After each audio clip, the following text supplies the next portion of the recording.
বন্ধুগণ, আমি কবি মহিউদ্দিন চৌধুরী মাইকেল আবারও আপনাদের সামনে উপস্থিত হয়েছি একটি কবিতা পাঠ নিয়ে। আমার আজকের কবিতার নাম প্রকৃতির ভারসাম্য। আমি এই কবিতাটি লিখেছিলাম 18/10/2019 খ্রিস্টাব্দে। পাঠ করছি। পরিবেশ যদি রক্ষাই না করতে পারি, প্রকৃতির ভারসাম্য রক্ষা হবে কি করি? আমরা প্রতিনিয়তই বৃক্ষ নিধন করি, রোপণ করিতে যে মহা কষ্টবোধ করি। এক একটা গাছ অক্সিজেন ফ্যাক্টরি, অক্সিজেন ছাড়া মরা বাঁচতে পারি?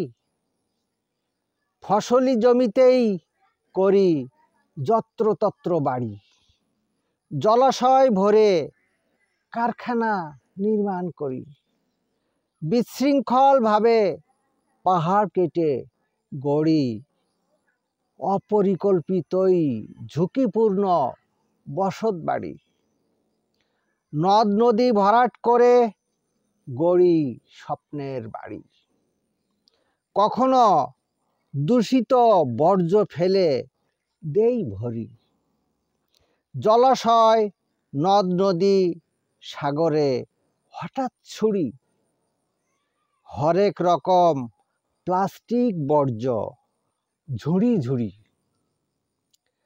মোদের ভুলের কারণে হারিয়ে গেছে বাংলার 6 ঋতু, সবই পাল্টে গেছে। জলবায়ু এবং আবহাওয়া পাল্টেছে। হঠাৎ রোদ, বৃষ্টি, গরম, শীত পড়ছে। বরফ গলে সাগরে পানি বৃদ্ধি পাচ্ছে। প্রাণীকুল মহা হুমকির মুখে পড়ছে। দূষিত গ্যাস এখন আকাশে বাতাসে। নদী জোয়ার ভাটা নাব্যতা হারিয়েছে।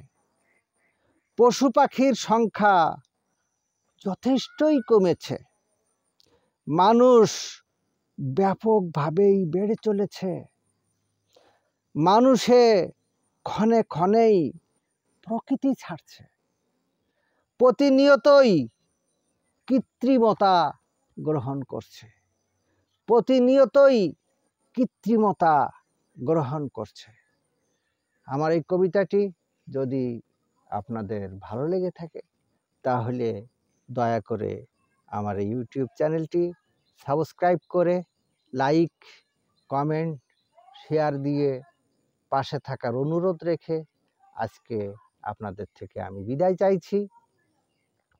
সবাইকে শুভেচ্ছা, শুভকামনা, অবিরাম, অন্তহীন, নিরন্তর পথ চলা।